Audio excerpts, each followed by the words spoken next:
Assalamualaikum warahmatullahi wabarakatuh. Selamat datang kawan-kawan semua di channel Riam Biru. Terima kasih banyak untuk kawan-kawan yang sudah berkenan hadir di channel ini, dan pada kesempatan kali ini ada satu cerita datang dari Mbak Arin di Pekalongan. Pekalongannya sendiri Pekalongan agak ke selatan ya, jadi jauh dari daerah Pantura, melainkan daerah yang ke gunung-gunung sana. Konon katanya di daerahnya Mbak Arin itu banyak duren, banyak durian. Nah, itu aja.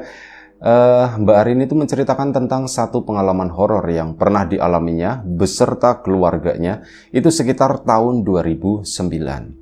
Jadi Mbak Arin waktu itu udah usia remaja gitu ya. Udah lulus SMA tapi memang tidak melanjutkan ke jenjang perkuliahan. Jadi udah bantu-bantu usaha di rumah waktu itu. Nah, dari kecil sampai Mbak Arin besar, mereka itu, Mbak Arin dan keluarga itu hampir tidak pernah mengalami hal-hal yang mistis begitu ya, hal-hal yang begitu dahsyatnya waktu itu. Kalau pengalaman-pengalaman ya cuman sekedar suara-suara atau perasaan-perasaan doang gitu ya, perasaan melihat ada orang yang berjalan masuk ke dalam rumah, tapi kok pas ditengok nggak ada, itu ya itu hal yang biasa gitu ya. Itu memang pernah, tapi yang benar-benar aneh gitu, yang benar-benar menyeramkan menurut Mbak Arin itu ya baru pertama kali itu. Jadi pada suatu malam ini keluarganya Mbak Arin itu tiba-tiba semuanya terbangun gara-gara mendengar ada suara ledakan. Suara ledakan yang lebih mirip kayak suara petir atau geledek itu yang kenceng gitu, duar gitu kan. Ini semua orang kebangun gitu, pada ngelongok ya, turun dari tempat tidur masing-masing, bapak ibunya, Mbak Arin, adik-adiknya gitu. Itu ngelongok, suara apa? Suara apa? Listrik nggak mati gitu kan. Itu suara apa? Ya nggak ada yang tahu. Akhirnya bapak pun ngelongok ke depan halaman rumah gitu ya, ngecek begini. Halaman rumahnya Mbak Arin juga lumayan lebar dan nggak ada pagar sama sekali. Jadi ngelongok begini, di depan itu nggak ada apa-apa, sepi gitu ya. Nggak ada warga yang bangun juga mungkin mempertanyakan hal tersebut atau apa. Ngelongok ke jendela-jendela tetangga juga nggak ada orang yang ngelongok lagi. Nggak ada apa-apa, sepi. Tapi kalian dengarkan? Iya pak, denger pak. Mbak Arin juga denger, kaget malah sampai kebangun. Adik-adiknya juga begitu, dikiranya itu suara geledek. Ya dibilang suara geledek, ini lagi musim kemarau, bukan musim penghujan kayak sekarang. Waktu itu bulannya itu ya bulan Juni atau Juli, itu lagi panas-panasnya ya. Udara itu memang lagi dingin-dinginnya. Dipakai tidur itu enak, angin dari luar masuk silir-silir ke dalam rumah itu adem sejuk. Kok tiba-tiba ada suara ledakan, suara geledek. Coba pak cek di belakang gitu ya, barangkali gas atau apa. Ya dicek ke belakang sana, gak ada apa-apa, semuanya gak ada yang bergerak, gak ada yang hancur, gak ada yang berantakan atau apa. Semuanya itu normal, baik-baik aja. Nah sudah, malam itu pun akhirnya setelah kurang lebih sekitar 1 jam mereka nggak pada tidur lagi, ngobrol-ngobrolin itu, dan kejadiannya itu jam 1 pagi. Setelah itu mereka pun kembali ke tempat tidur masing-masing. Mbak Arin juga akhirnya tidur. Keesokan paginya ini nih nyari informasi ke para tetangga. Ya udah yang paling deket aja, samping kanan kiri, ditanya apa semalam mereka mendengar suara ledakan juga. Jawaban dari mereka itu enggak ada satupun yang mendengar suara tersebut. Ya makin bingung lah Mbak Arin sama keluarga. Terus apa ya, kita kok mendengar semuanya. Nah ada yang ngomong, Mbak, jangan-jangan itu santet kali Mbak. Ya ada yang ngomong seperti itu. Konon katanya kalau rumah kena santet itu ada bunyi ledakan duar gitu. Meskipun yaitu tadi santet itu nggak masuk ke dalam rumah, dan katanya ledakan itu justru itu Mbak, kalau santetnya itu nggak mempan. Ada yang bilang begitu, mungkin rumahnya Mbak itu udah dipagerin atau apa, makanya santet itu meledak. Nah, ada yang bilang begitu, dan itu mungkin alasan untuk saat itu ya, itu satu-satunya alasan yang bisa diterima oleh keluarganya Mbak Arin. Mbak Arin juga percaya dengan itu. Bapak sama ibunya juga, iya kali ya seperti itu ya. Cuman seingatnya orang tuanya Mbak Arin, rumah itu ya polosan, tidak pernah ada ritual khusus dipagerin atau bagaimana gitu ya. Itu nggak pernah. Sampai akhirnya apa? Ya ngomong sama bapak ibunya, kakek neneknya Mbak Arin ke sana cerita, Pak semalam di rumah itu terjadi begini gitu Pak. Jawaban kakeknya itu sama dengan apa yang disampaikan oleh warga berhubungan dengan yang namanya itu tadi, santet yang nggak bisa masuk, meledak di luaran. Cuman ya Pak, rumahku itu nggak pernah dipager-pagerin begitu. Ya kata bapaknya, ya yang namanya pagar kayak gitu tuh nggak harus dibikin, kata si bapak. Ya mungkin kalian di rumah itu ada yang rajin ibadah, ada yang rajin berdoa, atau rajin apa. Itu otomatis bikin pagar sendiri, katanya begitu. Mbak Arin pun ya beribadah secara normal seperti pada umumnya. Kadang bolong, kadang ya rapet, begitulah. Sama keluarganya Mbak Arin juga begitu. Cuman kok ya istilah udahlah. Mungkin ya ini masuk akal juga. Akhirnya ditampunglah jawaban tersebut. Hari itu setelah cari-cari informasi, meskipun sebenarnya tidak puas gitu ya, tapi jawaban itu lumayan inilah bisa dipegang sama Mbak Arin dan keluarganya. Ya sudah, mungkin memang jangan-jangan yang terjadi seperti itu. Mbak Arin sendiri belum puas dengan jawaban itu. Itu sebenarnya suara apa sih? Kalau cuman perasaanku doang, tapi kok semua orang juga mendengar, semua orang kok juga bangun. Tapi kalau misal santet-santet begitu, apa iya gitu ya? Pertanyaannya satu, siapa yang mau nyantet? Keluarganya Mbak Arin. Sepengetahuannya Mbak Arin, keluarganya dia itu ndak yang mencolok, nggak yang menyolok, nggak yang menyita perhatian warga lah. Keluarga biasa di antara keluarga-keluarga yang lain di kampung tersebut. Nggak habis beli apa, boro-boro gitu ya, buat hidup aja itu alhamdulillah. Mbak Arin aja mau kuliah itu nggak ada biaya, akhirnya memilih untuk bantu-bantu usaha di rumah gitu ya. Masa ada orang iri sama keluarga kita? Rumah juga biasa aja, 4 tahun nggak pernah dicat gitu ya, nyampe udah gompel-gompel seperti itu ya. Masa iya ada orang iri? Aku salah sama orang juga? Ya enggak, katanya aku nggak pernah ngomong yang gimana-gimana, atau aku juga nggak ada yang spesial menurut Mbak Arin gitu ya. Aku apa yang mau diiriin gitu ya, tampang ya umum pasar, kata Mbak Arin. Pinter ya enggak, aku punya gelang kalung emas juga enggak, motor juga lah motor bekas, kata Mbak Arin. Kok ada orang iri? Ya dicari-cari terus begitu ya. Apa sih gitu yang kalaupun memang bener itu santet, itu apa gitu, kenapa kok orang mau nyantet kita? Ya jawabannya nggak ketemu, nggak masuk akal buat Mbak Arin. Kalau Mbak Arin ngelihat dirinya di posisi orang lain, nggak akalan repot-repot buat nyantet atau apa. Makanya itu tadi, jawaban di luar meskipun ngasih jawabannya itu kemungkinan santet, kemungkinan santetnya mental atau apa, tapi tetap itu tuh nggak bikin puas Mbak Arin. Sampai-sampai bapak sama ibunya ya juga sama. Sampai-sampai bapak itu pengen ngecek ke atas itu, apakah ada genteng yang bocor, apakah ada genteng yang pecah atau apa. Ya dilakuin sama bapak, cuman nggak bener-bener naik ke genteng gitu, nggak cuman ambil tangga gitu ya, naik ke bagian bawah genteng itu, dicek ke sana, diterawang.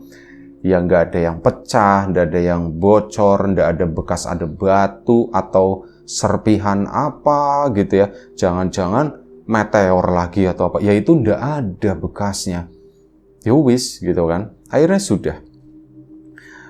Di tengah kengambangan itu, ya kehidupan tetap berjalan ya hari itu sampai malam harinya. Malam hari itu kan lagi memang dingin gitu ya. Angin itu berhembus lumayan cukup kencang di luaran, lagi musim kemarau, angin kemarau. Di luaran sana samar-samar kedengar ada bunyi orang bikin baling-baling dari bambu itu loh. Baling-baling bambu, cuman bukan punya Doraemon sama Nobita, tapi yang ada bunyinya tek tek tek tek tek begitu. itu samar-samar kedengeran. Angin itu lagi berhembus lumayan cukup kencang. Di luar itu dingin, cuman entah di dalam rumahnya Mbak Arin itu terasa panas. Aku kok gerah ya masuk ke sini, dan hal itu gak cuman Mbak Arin doang, tapi bapak ibunya juga sama seperti itu. Nah, mendengar ada cerita dari pagi itu mengenai kejadian semalam, kakeknya si Mbak Arin mampir ke situ, mampir ke rumah. Dan ya cerita lah akhirnya. Iya ya, kok di dalam panas, kata si kakeknya. Sampai akhirnya kakeknya tuh melihat ke atas ke langit, bintang bertebaran. Bagaimana mungkin gitu ya. Biasanya kalau panas-panas begitu itu kan mendung. Ya orang dulu itu lebih tahu gitu. Oh, biasanya kalau lagi mendung atau apa biasanya mau hujan di dalam itu panas. Nah, ini tuh enggak masuk akal. Masuk ke dalam pintu depan, selep itu udah langsung kerasa. Hawa panasnya itu benar-benar kok kerasa begini. Sampai akhirnya jam 9 malam kakek pun pulang. Kakek pulang, keluarga pun mulai siap-siap mau istirahat. Akhirnya sudah, istirahatlah mereka. Mbak Arin juga udah berada di dalam kamar dan tertidur. Ya karena capek, pagi tadi aktivitas lumayan cukup banyak dan jam tidurnya Mbak Arin memang sekitar jam 9-an. Keluarga yang lain pun sama seperti itu. Nah, tidurlah Mbak Arin sampai tengah malam. Bangun dia, mendengar ada bunyi kerincing seperti itu. Mirip kayak ada seekor kuda yang lewat, kereta kuda yang dihias, bukan kuda polosan begitu enggak ya, tapi kuda yang dihias, yang suka ada kerincing-kerincingnya itu loh, ada kalungnya atau ada apa. Ada bunyi seperti itu, kerincing. Mbak Arin kan bangun. Adik-adiknya juga ada satu yang masih tidur ya, cuman ada yang satunya, Mbak, itu suara apa ya Mbak ya? Nggak tahu, kata Mbak Arin. Akhirnya Mbak Arin turun ke bawah, ternyata bapak ibunya juga terbangun mendengar suara tadi. Apa ya Pak ya gitu? Nggak tahu, kata sini. Bapak pun biasa lah sebagai kepala rumah tangga, ya bertanggung jawab tentu saja, mau ngecek ke depan itu apa, cuman ibunya Mbak Arin, Pak jangan keluar, katanya, jangan keluar. Iya, nggak keluar, cuman mau dilongok, itu apa? Mbak Arin ikut, ibunya ikut, adiknya juga ikut. Ke sana, masuk ke dalam sana, ke depan sana, dilongok begini gitu ya, bareng-bareng. Mereka tuh melihat ada seekor kuda, warnanya tuh hitam. Kudanya yang gak gede-gede banget, kuda biasa. Pakai itu, hiasan-hiasan kayak ini loh. Kalau narator tangkap, itu mirip ada yang kuda nari itu loh, ada kan entah di mana ya, mohon maaf kalau salah, entah di Jogja, Solo, di Garut atau di mana, kalau Garut domba ya, pokoknya begitu. Jadi kudanya itu atau di luar Jawa gitu ya, Sulawesi atau mana, kudanya itu kayak joget-joget begitulah dan mengeluarkan suara kerincing itu, kuda menari lah boleh dibilang ya. Pak, itu ada kuda menari Pak di sana. Ya, bahasa Jawanya jaran goyang ya, jaran goyang terlalu berat ya. Cuman itu tadi, kuda menari. Pak, loh kok ada kuda menari? Itu di halaman rumahnya Mbak Arin itu cuman sendiri, satu kuda doang, gak ada orang atau apa gitu. Cuman begitu kerincing. Bapak mau buka pintu kan, Pak jangan, kata ibunya. Jangan Pak. Iya, kata bapak. Akhirnya apa? Mereka pun masuk sama-sama terdiam. Pak, udah biarin aja, kata si ibu begitu ya. Udah biarin aja Pak. Mungkin ini ada hubungannya sama kemarin. Ya balik lagi Mbak Arin kanteng. Iya, jangan-jangan ini santet lagi itu kan. Pak, bener Pak. Gak boleh ada yang buka, kata si Mbak Arin. Kalau misal kita ke sana, ke depan. Terus misalkan kita, nanti bisa kena Pak. Pikirannya Mbak Arin kan jadi ke situ. Akhirnya sudah. Semuanya pun dibikin tenang. Udah yuk. Balik lagi gitu kan, balik lagi maksudnya ke kamar masing-masing, lanjut istirahat. Tapi suara kerencang-kerencing itu masih terdengar sampai kurang lebih sekitar setengah jam. Mbak Arin itu mempertahankan melek gitu. Kuda itu tuh nggak pergi-pergi, masih kerincang-kerincing kayak gitu di depan rumah ya, nggak pindah. Sampai akhirnya Mbak Arin itu ngantuk dan dia pun tertidur. Keesokan paginya, ribut kan terutama di rumah. Itu apa ya Bu ya, semalam nggak tahu, bapak pun nggak tahu, nantilah tak ngomong sama kakekmu, kata si bapak. Dan ya ada penasaran juga Mbak Arin, aku mau ngecek ke depan, ada bekas tapaknya atau enggak gitu ya. Di depannya Mbak Arin itu ada kerikil-kerikil kecil-kecil lembut di situ. Nah, di musim kemarau, kalau misal adalah diinjak-injak sama makhluk yang lumayan cukup berat, itu kan biasanya ada bekasnya gitu ya. Kerikilnya pada minggir, atau bekas rada cekung, atau bagaimana kerikil yang keinjak, semacam itu. Dicek ke depan situ, ke sana, gak ada bekas apapun, gak ada. Arin lagi ngapain, ditanyakan sama ibu. Ini Bu, yang semalam berdirinya di sini kan Bu? Iya, berdirinya di situ, tapi kok nggak ada jejaknya ya Bu ya? Nah, ibu pun mendekat ke situ tuh, ke sana. Mendekat ke area di mana Mbak Arin berdiri. Akhirnya Mbak Arin ke sini, adiknya pun nyusul ke sana. Bu, apa Bu, nyari apa Bu?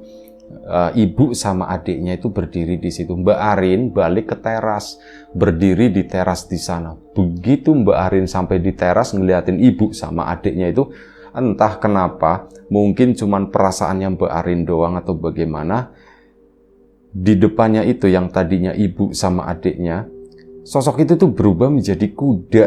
Cuman satu ekor kuda lagi nari-nari, kerincang-kerincing. Mbak Arin kan langsung teriak, Bu, gitu kan. Begitu diteriakin, Mbak Arin sadar, yaitu balik jadi ibu lagi di sana, ibunya lagi berdiri. Kenapa Rin? Mbak Arinnya udah ketakutan gitu. Bu, masuk, kata si ini. Ada bom melati tiba-tiba lewat. Dan akhirnya apa? Ibu pun masuk sama si adiknya tersebut ya. Masuk ke dalam rumah ke sana. Bapak pun jadi, ya itu dianggapnya kayak, udahlah, itu cuman pikiran kamu aja kali Rin, kebayang yang semalam dan yang lain-lain. Dan pagi itu bapak pun ke rumah kakek. Ceritalah bapak di sana, kakek pun datang ke rumah lagi ke situ. Intinya kalau kata kakeknya, ya sudah, bener apa yang udah kamu lakuin. Kalau misal melihat seperti itu, ada yang aneh-aneh datang, kalian ndak usah merespon, udah cukup diem di rumah aja gitu. Di dalam rumah aja, jangan sekali-kali keluar. Takutnya ya memang terjadi sesuatu. Dan ya sudah, hanya pesan itu doang dari kakeknya. Sampai akhirnya kakek pun pulang lagi ke rumah.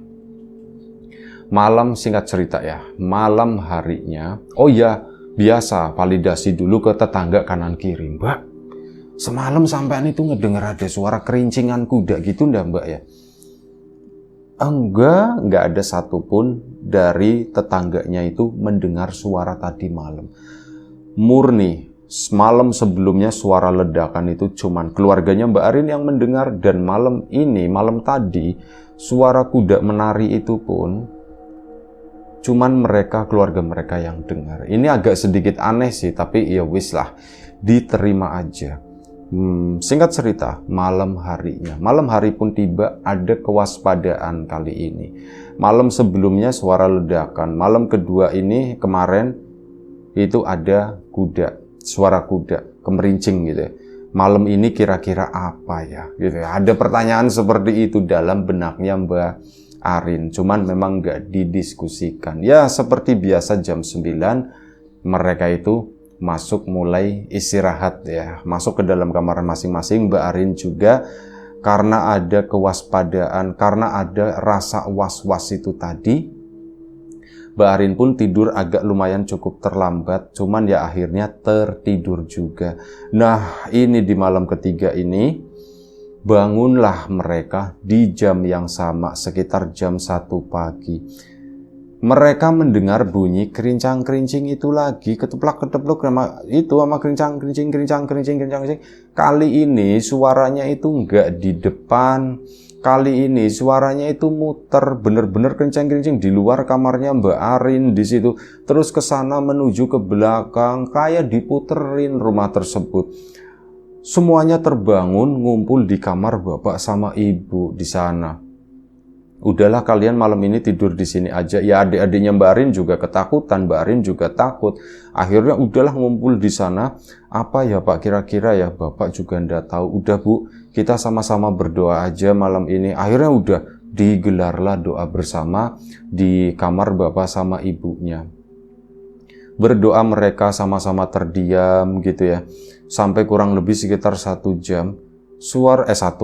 Sekitar setengah jam kuda itu tuh masih muter-muter. Dan kali ini tuh anehnya apa lagi? Suara itu tuh pindah ke atas, ke arah genteng. Jadi seolah-olah kayak kuda itu tuh naik ke atas, mana gentengnya itu pada bunyi kletak-kletak, kerencang-kerencing. Itu suaranya benar-benar di atas sana. Ya tambah panik tentu saja ya. Takutnya ngerinya kalau memang itu beneran kuda, jebol nanti atap gitu ya. Kuda kan berat. Tapi ya memang nggak terjadi hal itu.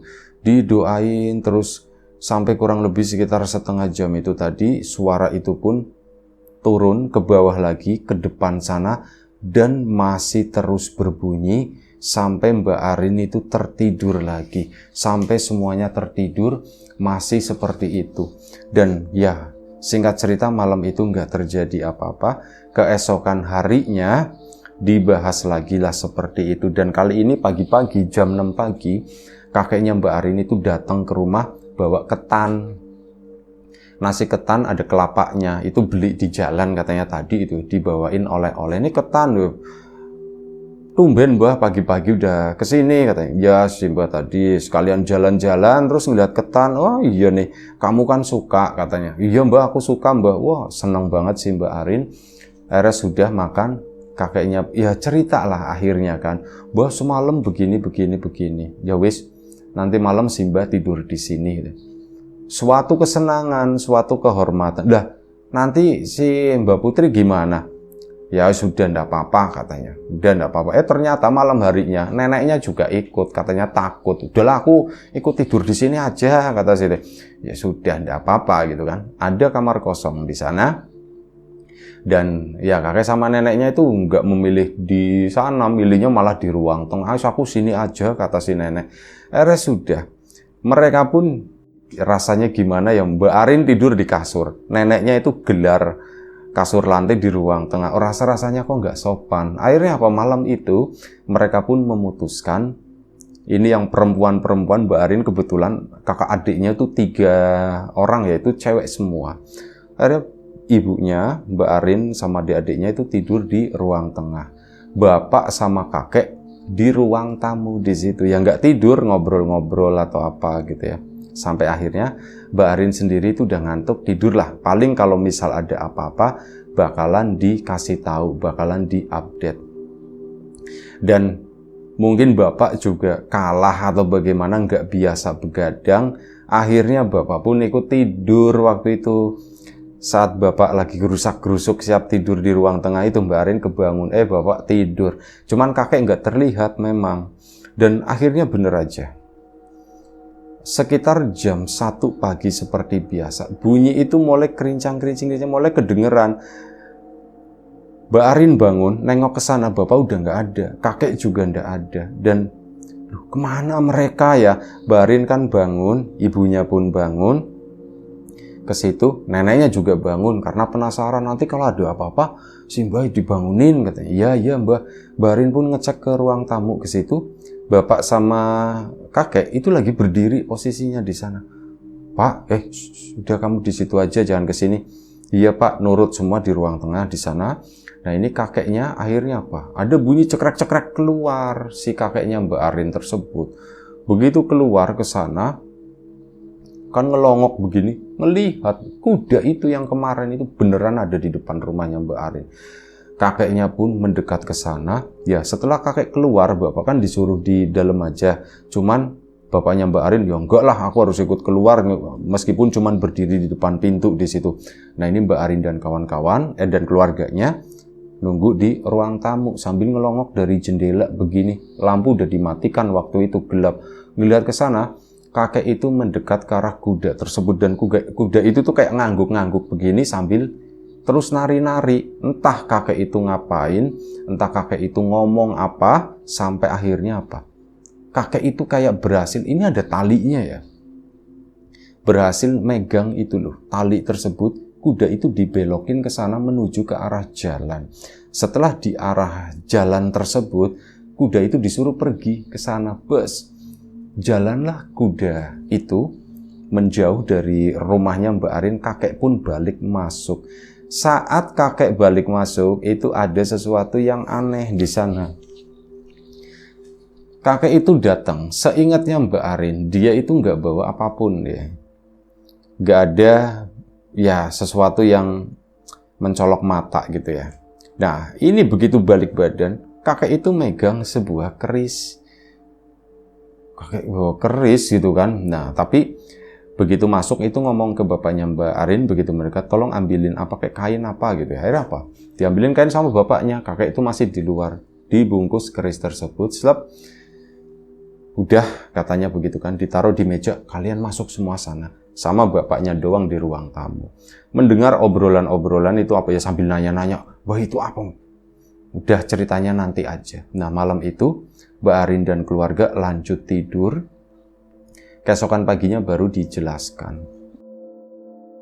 Sebelum kakek pulang itu cerita. Jadi semalam itu intinya tuh begini. Ya, lah gimana jelasinnya. Keris ini tuh lagi nyari seseorang, lagi nyari tuan rumah gitu, lagi nyari tuan baru.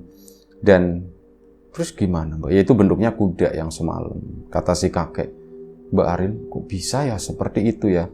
Ya wis nggak ngerti lah, susah buat dijelasin, kata kakeknya. Intinya tuh seperti itu. Ya udah kakek pulang dulu pagi-pagi. Akhirnya udah kakek sama neneknya tuh pulangnya agak lumayan cukup siang. Kakeknya pulang duluan ke rumah sana nyimpen keris itu tadi. Dan sepengetahuan Mbak Arin, keris itu ya disimpan sama kakek itu selama bertahun-tahun. Dan ya sampai sekarang kakeknya itu masih ada gitu ya. Dan kemungkinan keris itu juga masih ada di sana. Tapi Mbak Arin saat mengirimkan cerita ini, dia itu belum sempat ngecek apakah masih ada atau enggak. Itu nggak tahu gitu. Cuman kemungkinan sih masih ada di sana. Ya, cerita Mbak Arin cuman sampai sebatas itu aja. Dan setelah itu memang nggak terjadi apa-apa. Tamu kuda menari itu udah nggak pernah datang lagi. Mungkin udah berubah kali menjadi sosok keris atau bagaimana. Atau sebenarnya kakek itu udah menyiapkan rumah dalam bentuk keris. Itunya dimasukin ke sana, ya nggak tahu juga kata Mbak Arin. Tapi kurang lebih itu seperti itu penjelasan dari kakek. Ya itu aja satu cerita dari Mbak Arin di Pekalongan Selatan sana. Terima kasih banyak Mbak Arin atas ceritanya.